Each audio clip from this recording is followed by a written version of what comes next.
scared yet? We're here to play bad cop, worst cop. Okay, let's jump right to worst cop. So where you cops get off on this shit?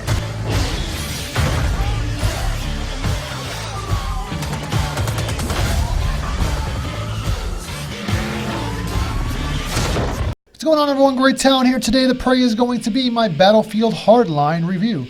A long time ago in a galaxy far, far away, when EA actually somewhat marginally cared about and knew the meaning of the word integrity and the definition of it when it came to games that were, they were backing, was a studio by the name of Visceral Games, who was most notable for the Dead Space series, which I absolutely adored, the first two games anyway. Also, they were known for other games like Dante's Inferno, which was like a God of War like game, or Devil May Cry game. Also, believe it or not, folks, I'm going to take you back to the past before I depress you with the present. In 2003, once upon a time, Visceral Games was responsible for the Lord of the Rings, Return of the King, and the Third Age games. That's right. Over 15, 16 years ago, they developed this little gem. Oh, if that's not enough for you, they also were responsible for one of the greatest James Bond games of all time, next to GoldenEye, the original GoldenEye, 007, Everything or Nothing. Also, that came out in 2003 for the PS2, the GameCube, and the Xbox. So yeah, Visceral was a major, major presence in the video game world until EA pulled the rug out from underneath them. Getting back to the sad, sappy present, Battlefield Hardline, it's not bad, but let me get into it and elaborate here, folks. So this was right before EA, during the process when EA was beginning to become a monetizing conglomerate of an organization just caring about monetizing their games and nickel and diming us for everything we're worth. So let that sink in for a little while. But the late great Visceral Games their last game was Battlefield Hardline here.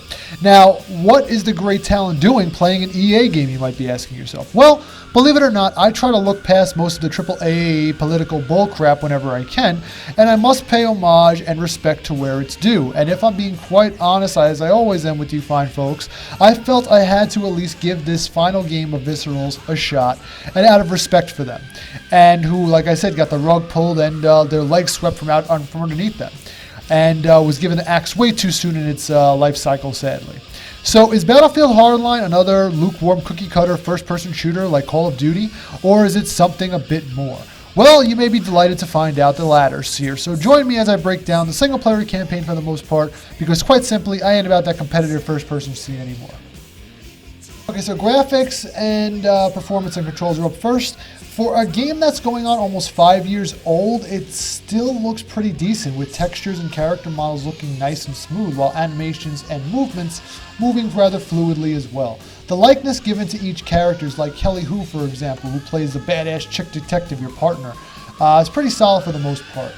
While the game is not presented in HDR or 4K scaling, it looks pretty impressive on my PS4 Pro, and it runs pretty nicely on my my 4K OLED TV, performance-wise, while the game is running at almost 60 frames per second at almost every single section. And achieving this, I read, was no small feat on Visceral's part. They had to do loads and loads of testing and put in overtime and crunch time to get the game running at 60 frames per second as smoothly as they can on consoles. And kudos to them for pulling it off so swimmingly here. There were instances of there weren't really any instances, or rare instances rather, of any type of slowdown or lag or even load times. Were pretty quick, I felt, lasting no longer than about 8 to 10 seconds between each of the campaign's episodes. Controlling the detective Near that you play as, Nick Mendoza, around is pretty decent for the most part. It's pretty swift. With some minor issues here and there. Aiming and sensitivity might be a little issue, but in the gunplay, but it can always be tweaked in the options in the settings menu. The only somewhat awkward controls I experienced were during the driving sequences, where you pretty much just are driving on a one-way road and happen to crash or hit an obstacle. You're pretty much screwed, as most of the driving sections have a time limit, or if you mess up, you either get killed or your target gets away, which I found a little annoying. But it was, the driving sections were few and far in between, which is actually fine. On to the gameplay and a bit about the story. So the narrative of Battlefield Hardline plays out like a B-grade cop drama, almost reminiscent to the likes of Miami Vice, as the game takes place in Miami, Florida. And you play as a rookie detective, Nick Mendoza, who is partnered up with another agent played by Kelly Hu, and they are tasked with uncovering a cocaine drug ring in the depths and bowels of the city.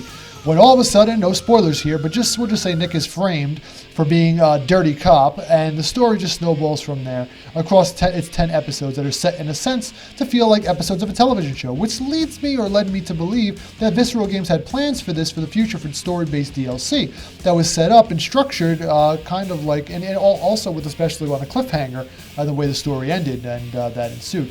The gameplay mechanics are completely arranged in a first-person shooter fashion, as you can see here, where you're looking down the barrel of a gun for the majority of the game, and on occasion you have to do some light driving missions which emulate the feel of a cop chases on TV and are implemented pretty nicely, like I said, with a few minor controls, hiccups here and there, which help break up the redundant shooting sections. However, what I really enjoyed about Battlefield Hardline lies in its, and it's likely separate me from the majority of the Battlefield community out there, is that I felt this was possibly my favorite Battlefield yet. Because seeing as though it felt more like along the side of the fence with Battlefield Bad Company rather than the mainline Battlefield series, and that resonated quite well with me. I really felt. It's not the run-of-the-mill cookie-cutter, run-of-the-mill Battlefield like 4, 5, 3, 4, 5, or 9 games, which are just loosely based on history and whatnot. And, they don't really have a soul, sad to say. Whereas the Battlefield games like Bad Company and Hardline here have more depth, charisma, and substance, I felt, with each chapter you play holding weight and or consequences for your actions that transpire on screen as the story unfolds. What continues to prove my feelings on this matter is on the methods in which you can present it to carry out each mission. You can do some missions entirely in stealth, which is a new one for me in the Battlefield series. One mission, I think it was episode 5, actually, this mission too, that I'm playing now on screen, I literally just went around using the freeze option by pressing L1, since you're a cop and you can technically, tell the bad guys to stick them up, and they stop dead in their tracks, allowing you to drop them and cuff them to the ground and cuff them, which is as awesome as it sounds, yes. What I also loved about this feature too is say the stick-up option, use a stick-up option, and there's on multiple enemies, which you can up to 3 enemies at once, and your partner is with you, and if you're cuffing one of the baddies, she'll actually hold they actually can get out of the freeze pose and pull the gun on you, but if you have a partner with you, your partner can put a gun on them so they don't fucking pull the gun until you cuff them, which is pretty cool. But if that's not your style, you can more than happy to just go in guns ablazing. But be warned, some of the enemies do hit quite hard, and you're but a simple detective with some light body armor can only go down about 3 shots, even on normal difficulty. There's 4 difficulty settings: easy, normal, hard, and then impossibles. But there's a lock-on snap feature, aim assist also feature that might come in handy too in tight situations. And you can also tag your enemies with your nifty scanning device to make life a bit easier on yourself. You can also choose to equip your loadout before and during episodes. You get to choose between a variety of sidearms, pistols, and primary guns such as shotguns, assault rifles, and sniper rifles galore, with all the trimmings necessary, such as various sights and mods to beef up the damage and accuracy alike, which I thought really added a little bit of depth to the game, even in the story mode. We're looking for Tyson. You her new partner? She do that karate for you yet? I study Krav Maga. Karate's mystical bullshit. You are a trip. Tap and Tyson grew up together. White guys who got a taste for the hood. Tap never left. Stand up. Hands on your head. Hey, Tyson, Tap, where is he? A lot of people looking for Tyson. You watch the news, right? Dude's laid low. Life expectancy in the game ain't so good right now. Yeah, we were hoping you could give us some insight into that. Above my pay grade, Fidel. Nick, hook this guy. Thought you'd never ask. Swear you cops get off on this shit.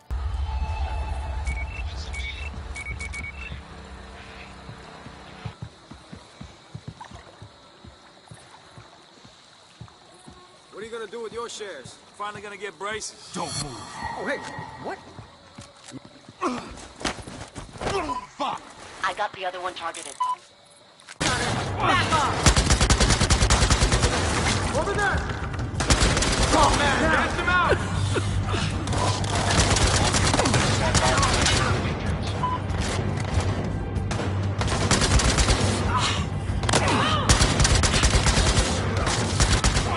So the sound, music, and voice, from guns being fired and reloading to the sounds of explosions being set off, even to sounds of your car burning rubber on the asphalt and taking off to chase or dodge fast, everything syncs up well enough for the most part and makes you really feel like you're in a live-action cop drama. The soundtrack, I really didn't notice much other than some random reggae and hip-hop tunes in the background, certain points in the game, alongside some ambient chase tunes which are played on the mellow side as the game more so focuses on the sound effects and voice acting. And speaking of, the voice acting here is pretty top-notch and being delivered from performances like the aforementioned Kelly Liu, the other talents such as Alexandra Daddario, Laura Bailey, and Brian Bloom, who bring the goods when needed to bring about an intense experience to the already gritty setting of Battlefield Hardline is setting. To the replay value, it is moderate. While I did find some enjoyment with the game, there's not much to return for in the main story other than finding evidence and or wanted suspects and capturing and arresting the people who are still, if they're still alive. But hey, if you're into that sort of completionist type of thing, go for it. But after the game's roughly 8-hour campaign, I felt like I was ready to move on after the tale tool. And if you're on multiplayer though, there's some other like multiplayer instances where you could do like competitive team deathmatch or cops and robbers type thing, but that's not my type of thing, that's not my bag. But that does add longevity to the game. Which brings us to our overall score, and is it worth your time? I'm going to go with the 7 out of 10 here. While not the best iteration from Visceral Games, no, that crown goes to Dead Space 1 for me. Battlefield Hardline is a solid game that holds up quite well in the end and gives you a dark and gritty cop drama at the end of the day that may or may not hit close to home for some, but even a political level, that had some interesting and new gameplay dynamics not seen in a Battlefield game before, such as a stick-em-up option and stealth mechanics. In my eyes, Battlefield Hardline is probably one of my second or third favorite in the franchise's history, next only to Battlefield Bad Company 1 and 2, as I appreciate the more satirical type of story than the simple cut and paste and piece of history here, and this is what happened with some shiny new graphics and some monetization and competitive online multiplayer, blah, blah, blah, wash, rinse, and repeat. I do respect what Visceral was trying to do here and get a serious E for effort in doing what the very best they could with what they were given, while EA already had them halfway out the door while this game was being developed. It's a shame we may never get a Battlefield story quite as good as the Bad Company series or Hardline here, but alas, here we are. And with that being said, that's my review of Battlefield Hardline. Let me know what you guys think in the comments below. And don't forget to like and subscribe, and I will catch you guys on the next one. Thanks for stopping by.